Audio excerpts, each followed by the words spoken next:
Halo penonton, jumpa lagi bersama saya IP yang masih setia membawakan alur film India. Semoga kalian dalam keadaan sehat dan selalu dimudahkan dalam segala urusan ya. Kali ini saya akan membawakan alur film yang berbahasa Tamil yang dibintangi oleh Joseph Vijay, Vijay Sethupathi, Malavika Mohanan, dan Arjun Das. Tapi sebelumnya jangan lupa klik tombol subscribe ya, biar saya semakin semangat nih bikin alur film lagi. Sebelum mulai, kita perkenalkan dulu pemain dalam film ini. Ini adalah JD, ia adalah seorang dosen. Charu seorang dosen sekaligus teman JD. Bhavani adalah seorang penjahat, dan Das adalah anak buah dari Bhavani. Yuk kita langsung ke TKP. Di awal film kalian bakal dilihatin sebuah rumah dengan kondisi yang udah kebakar. Kemudian muncul 3 orang bapak-bapak sambil bawa golok dan bajunya belepotan sama darah. Ternyata mereka itu habis ngebantai satu keluarga terus ngebakar rumahnya gitu. Di balik pintu ada seorang anak muda yang namanya Bhavani lagi ngumpet takut ketahuan sama si bapak-bapak yang tadi. Tapi mungkin lagi apes tuh si Bhavani. Akhirnya ketahuan juga. Awalnya Bhavani mau digolok tuh sama si bapak-bapak itu. Tapi ngelihat Bhavani yang cupu bin polos, akhirnya dilepasin dan Bhavani dikirim ke rumah tahanan remaja milik pemerintah. Si Bhavani akhirnya tinggal di rumah tahanan remaja. Di sana dia disiksa, digebukin, disiksa lagi, digebukin lagi, sampai-sampai dia kebal sama pukulan. Terus setiap hari si Bhavani itu melatih pukulannya di tembok, sampai akhirnya dia menguasai pukulan maut yang bisa merobohkan tembok tahanan. Suatu hari Bhavani kabur tuh dari rumah tahanan remaja. Terus ia ngedatengin salah satu pembunuh keluarganya. Awalnya dikira mau balas dendam. Ternyata dia minta ikut andil dalam bisnis truk yang dikelola sama si bapak itu. Awalnya bapak itu nolak, tapi Bhavani cerdas. Dia nawarin 50% penghasilan sebagai imbalannya. Akhirnya setelah dipikir-pikir daripada bapak itu yang lola, mending dia santuy rebahan sambil nonton YouTube, main TikTok terus dapat duit dari Bhavani. Akhirnya si bapak itu ngasih izin ke Bhavani buat ngelola bisnis truknya. Untuk melancarkan aksinya, Bhavani membunuh polisi yang berjaga di perlintasan truk. Lambat laun ia menjadi sultan yang ditakuti dan tumbuh menjadi penguasa rumah tahanan di sana. Bhavani juga nyekokin remaja di sana dengan narkoboy dan minuman keras dan memanfaatkan para remaja untuk berbuat kriminal. Aduh, Bhavani. Orang ini namanya JD. Dia adalah seorang dosen psikologis di sebuah perguruan tinggi. Karena gayanya yang gokil abis, ia dicintai oleh mahasiswanya. Namun di sisi lain JD adalah seorang pemabuk. Kerjanya nggak pagi, nggak sore, nggak siang, mabuk terus. Suatu hari akan diadakan pemilihan ketua BEM di kampus. Selama ini ketua BEM cuma ditunjuk dari anak menteri doang. Manajemen kampus ngelar rapat. Kira-kira pemilihan ketua BEM ini perlu diadain apa enggak sih? Semua dosen nolak dong. Mereka tuh takut kalau nanti rusuh lah, nanti kotor atau apapun lah banyak alasannya.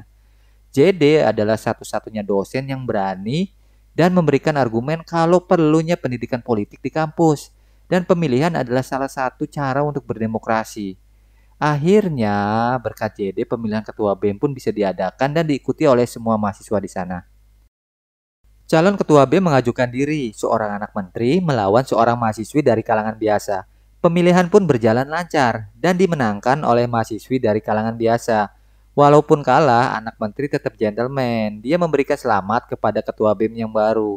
Pada akhir pemilihan terjadi kekacauan di kampus itu karena si bapak menteri nggak terima kalau anaknya itu kalah dalam pemilihan itu. Lalu mengirim preman bayaran nasi bungkus buat ngerusak fasilitas kampus dan menyerang para mahasiswa di sana. Akhirnya karena kejadian ini, JD dikeluarkan dari kampus. Seorang dosen wanita yang bernama Charu diam-diam membuat surat agar JD dapat mengajar di rumah tahanan selama 3 bulan. JD nggak tahu tentang surat itu. Kepala sipir tahanan memberitahu JD ketika berada di mobil. Ia mau nggak mau JD yang udah dikeluarin dari kampus daripada bengong-bengong di rumah dengan terpaksa menerimanya. Polisi ngasih tahu ke JD kalau kondisi dalam rumah tahanan di sana tuh parah banget. Narkoba dan obat-obatan terlarang udah jadi sarapan pagi buat anak-anak di sana. Banyak pihak yang berharap JD dapat memberikan perubahan di sana. Anak buah Bhavani yang ada di penjara itu tahu JD akan datang. Mereka ngatur strategi biar JD nggak betah ngajar di rumah tahanan itu. Hari pertama JD ngajar dimulai. Begitu masuk, ia langsung diliatin tuh sama si anak-anak penghuni penjara dan ngikutinya masuk sampai ke ruang kelas. Begitu sudah di dalam kelas, mereka pada teriak-teriak tuh nggak mau belajar. Pak, nggak mau belajar pak, males pak, mendingan main aja pak. Tapi JD nggak kehilangan akal. JD akhirnya memberikan pelajaran lewat lagu biar nggak bosen tuh si anak-anak. Yang isinya agar selalu positive thinking dan bahagia dalam menjalani hidup. Dua bocah kakak adik diam-diam mendatangi JD yang lagi asik santuy tidur di dalam kelas. Para bocil itu coba ngebangun JD, tapi si JD kebluk banget tuh nggak mau bangun. Padahal si bocil itu udah nulis surat yang isinya curhatan mereka berada di dalam tahanan. Karena si JD tetap kebluk, akhirnya si bocil itu masukin surat tuh ke kantong celana JD. Dan dia cabut karena takut ketahuan Das dan anak buahnya. Bel berbunyi, JD bangun dari tidurnya dan cepat-cepat pengen balik ke rumah. Tetapi ban mobilnya dikempesi sama Das dan anak buahnya tuh. Sebelum balik, JD ngedenger ada keributan di dalam rumah tahanan. Namun dia cuek aja karena ini mungkin bukan tugasnya. Dia kan cuma ngajar doang. Dan akhirnya si JD pun pulang dia pakai sepeda. Apes dah. Pada malam harinya, dua bocah yang tadi nelpon JD dari balik semak-semak. JD nggak sadar di telepon karena ia lagi santuy mabuk di rumahnya. Bocah itu nelpon sampai 15 kali. Ini nggak diangkat juga. Akhirnya dua bocah itu pun ketahuan sama si Das. Das ngelaporin kepada Bavani. Bavani yang ngerasa dihianatin langsung datang tuh ke penjara. Dengan pukulan maut menghajar dua bocah itu sampai koit. Ngeri juga ya. Ya wes lanjut. Besoknya si JD yang lagi enak tidur karena tadi malam abis mabok dibangunin sama Pak Polisi dan langsung mengajaknya ke penjara remaja. Si JD bingung, kok tumben banget di penjara rame ya kayak pasar malam, banyak polisi pada ngumpul. Pas masuk kelas ia kaget bukan kepalang melihat dua bocah digantung di dalam kelas. JD langsung bengong tuh, nggak bisa ngomong apa-apa. Polisi langsung ngebawa JD ke kantor untuk diinterogasi. Si JD akhirnya ditahan sementara di kantor polisi. JD baru sadar kalau ada surat di kantong celananya. Dia langsung ngebuka dan ngebaca surat itu. JD langsung baper dan nangis ngebaca surat dari dua bocah itu. Anak buah Bavani datang ke kantor polisi. Rencananya mau ngebunuh si JD dan nyobek surat yang lagi dibaca sama si JD. Kontan dong, JD yang lagi baper langsung ngamuk tuh. Dia ngambil sobekan surat itu dan menghajar habis-habisan anak buah Bavani. Terus setelah menghajar mereka, JD pun menelpon Bavani dan ngomong, kampret, ente itu siapa? Kenapa ente ngorbanin anak-anak? Saya bakalan nyari ente kemanapun ente berada. Lu jual gua beli. Ya pokoknya kurang lebih begitulah kata-katanya. Besoknya JD kembali ke penjara remaja. JD diejek sama si Das dan anak buahnya karena ia nggak bisa ngapa-ngapain. JD tetap kalem. Terus si JD nyari informasi tuh mengenai seluk-beluk penjara di sana. Si JD nanya ke Koki dan ketua sipir. Si Koki ngasih tahu tuh kalau pasokan obat terlarang di situ dibantu oleh para oknum sipir. Ketua sipir juga ngasih info kalau Bavani yang nguasain tempat ini. Bavani yang ngirim obat-obatan itu buat anak-anak. Dan anak-anak itu dipaksa buat makan narkoba sama si Bavani. Si JD terus berpikir gimana caranya ngerubah si anak-anak itu agar jadi lebih baik. JD pulang ke rumahnya. Ia sadar kalau ingin merubah orang lain harus merubah dirinya sendiri. Pikiran JD jadi terbuka. Terus ia ngebuang semua botol alkoholnya. JD berusaha jadi manusia yang lebih baik lagi. JD juga nemuin ibu dua bocah yang digantung itu. Terus ia minta maaf karena ngerasa sangat bersalah. Di keesokan harinya, JD datang ke penjara itu kayak biasa. JD ngerubah penampilannya jadi lebih rapi dan klimis. JD kini lebih tegas dalam mendidik para remaja itu. JD juga merazia barang-barang yang ada di dalam sel tahanan. Ia nemuin banyak sekali obat-obatan terlarang yang diumpetin para bocah itu. Ada yang di kasur, ada yang di bantal, ada yang wah pokoknya banyak lah. JD membakar semua itu di depan mereka. Eits, bukan cuman itu. Para remaja itu juga dipotong rambut, kumis, dan bewoknya agar terlihat lebih rapi. Das dan anak buahnya bikin gara-gara pas lagi makan malam dan terjadilah keributan di penjara itu. JD dan sipir berusaha menenangkan anak-anak. Ternyata pintu belakang penjara belum dikunci. JD langsung pergi menuju pintu belakang. Pas mau ngecek, JD langsung diserang sama orang-orang yang gak dikenal itu. Tapi kutil, mereka bisa dikalahkan sama JD. Dan ternyata mereka itu bukanlah anak-anak yang berada di penjara itu. Mereka itu adalah anak buah Bavani yang diperintahkan untuk membunuh JD. Keesokan harinya bakal dilaksanain pertandingan kabadi. Tahu nggak kabadi? Kabadi itu adalah olahraga tradisional asal India. JD ngelihat seorang anak sedang murung karena ia takut ngelawan si Das. Masalahnya kalau dia kalah sama Das, dia itu bakal dijadiin budak buat disuruh-suruh gitu. Terus si JD ngasih motivasi, udah nggak usah takut, kamu harus berjuang dengan keberanian. Dan akhirnya si bocah itu berjalan ke arah Das dengan percaya diri dan ngajak si JD ikut bermain kabadi bersamanya. Dan JD pun berhasil mengajar Das anak buahnya dalam permainan kabadi dan memenangkan pertandingan. Besoknya JD sama Caru ngumpulin anak-anak itu di dalam kelas. Terus ngerekam mereka buat ceritain apa yang mereka alami di dalam penjara. Obat-obatan terlarang, narkoba yang mereka dapatkan, dan kekerasan yang dilakukan oleh Das dan anak buahnya. JD dan Caru berusaha mengirimkan rekaman itu kepada hakim biar si anak-anak itu bisa mendapatkan perlindungan hukum. Setelah selesai ngerekam, Caru pergi ke rumah hakim buat nyerahin bukti rekaman yang tadi. Di perjalanan, Caru diikuti sama anak buah Bavani yang mau ngambil kamera yang dipakai buat ngerekam tadi. Caru langsung hibrid lari dari kejaran anak buah Bavani, terus nelpon si JD. Caru yang ketakutan masuk ke tempat cukur rambut buat ngumpet. Ternyata si anak buah Bavani tahu dia ngumpet di situ. Akhirnya si anak buah Bavani ngambil kamera terus pergi. Seorang bocil ngasih tahu ke JD kalau anak yang masuk di dalam penjara itu akan ditato di bagian tangannya. Dan kalau punya tato ini, dia bisa makan kenyang di warung tanpa harus bayar. Dan bisa ngedapetin narkoba sama miras sesuka hati. Tetapi kadang-kadang dia harus mengakui kejahatan yang dilakukan oleh Bavani. Si JD akhirnya nelusurin tuh anak buah Bavani yang punya tanda tato di tangannya. Terus ngajar siapa aja yang punya tato itu. Sambil ngerekam biar pihak polisian tahu. Malam harinya si JD nekat datengin markas Bavani. Ia nyelinap masuk dengan senjata sebuah pulpen.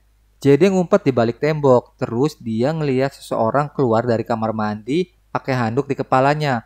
Terus JD ngebawa orang itu ke ruangan di mana banyak sekali anak buah Bavani. Terus dia nanya, Bavani mana? Ternyata JD nggak tahu kalau yang dia sandra itu adalah Bavani. JD pun ngomong, kalau dari kalian semua memanfaatkan para remaja yang ada di dalam penjara itu, maka kalian semua harus membunuhku terlebih dahulu. Setelah ngomong kayak gitu, terus JD pergi. Bavani ngerasa dipermaluin tuh di depan anak buahnya. Di keesokan harinya ketika ia akan mandi, Bavani nelpon si JD dan ngomong, salah besar sudah mempermalukanku. Orang seperti kamu pasti mempunyai banyak teman dan kerabat. Sekarang tulis siapa orang yang kamu sayangin. Saya akan buat orang yang kamu sayangin itu menderita dan mati. Ngedengar ancaman dari Bavani, JD jadi panik dan langsung nelpon keluarga, sahabat, para mahasiswa untuk menanyakan keadaan mereka. Dan mengingatkan agar tidak keluar rumah karena ada bahaya besar sedang mengancam. Ternyata Bavani gak main-main. Ia nyuruh anak buahnya buat ngebunuh orang-orang yang dekat sama JD. JD langsung mewek karena orang-orang terdekatnya jadi korban. Tak lama kemudian Bavani nelpon lagi dan ngomong berapa korban yang jatuh. Jika kau macam-macam lagi denganku, setiap hari saya akan bunuh 4 orang terdekatmu. Saya tidak akan segan-segan menghancurkan setiap orang yang menghalangi jalanku. Gitu katanya. JD berteriak murka kepada Bavani. JD ditelepon sama ketua sipir penjara. Anak-anak di sana dimasukin ke truk sama Das dan anak buahnya. Para sipir tidak bisa melakukan apa-apa karena takut sama Bavani. JD kembali ke penjara. Ia diejek oleh Das dan anak buahnya. Kayaknya si Das senang banget kalau lihat si JD sedih. Terus si JD ngomong, apakah kalian semua bangga melakukan ini semua? Kalian seperti ini karena dicokoki alkohol dan obat-obatan terlarang. Hingga kalian tanpa sadar diperalat oleh Bavani. Aku dulu juga pemabuk dan gara-gara itu 2 bocah digantung. Ini semua adalah ulah Bavani, dan jika sudah tidak dibutakan lagi, Bavani juga bisa ngebunuh kalian semua. Mendengar perkataan JD, anak buah Das pun tersentuh hatinya dan ngomong, Bavani sudah menyiapkan dokumen dan barang-barang untuk menyeberang ke perbatasan malam ini. Para anak-anak itu juga ada di dalam salah satu truk itu.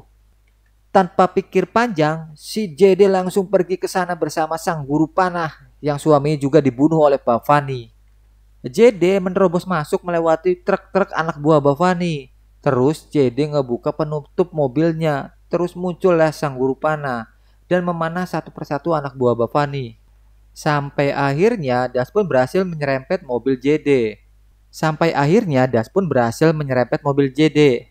Sang guru panah pun jatuh, namun JD berhasil menyelamatkannya. Kini giliran sang guru panah untuk nyetir mobil JD. Dan gantian JD yang nembakin pakai panah. JD memanah mobil Das dan dor, tepat sasaran. Mobil Das pun oleng dan jatuh. JD turun dari mobilnya dan ngomong ke Das kalau ia udah ngerekam semua pernyataan para remaja. Itu yang akan memberatkanmu. Bavani nggak mungkin ditangkap. Justru kamu yang akan jadi kambing hitamnya Bavani.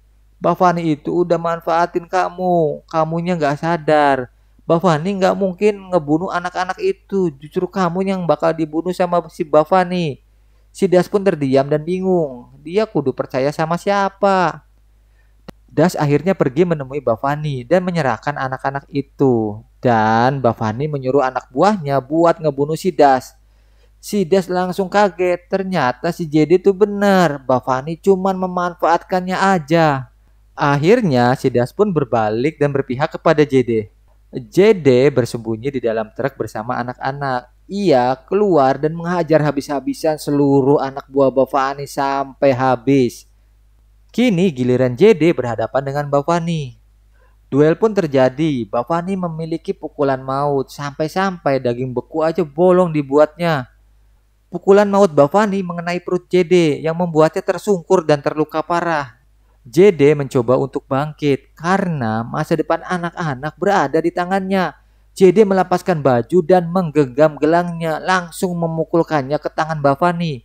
Sontak tangan Bavani pun langsung gemeter dan merasakan sakit yang sangat di tangannya.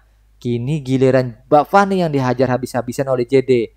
JD memerintahkan Das untuk menyelamatkan anak-anak. JD melanjutkan pertarungannya dengan Bavani dan menggantungnya hingga tewas mirip dengan dua bocah yang digantung di penjara. Setelah kejadian itu, pemerintah akhirnya menutup secara resmi penjara remaja itu. Anak-anak pun akhirnya dipindahkan ke penjara yang lebih baik. Akhirnya film ditutup dengan adegan JD di penjara bersama Das.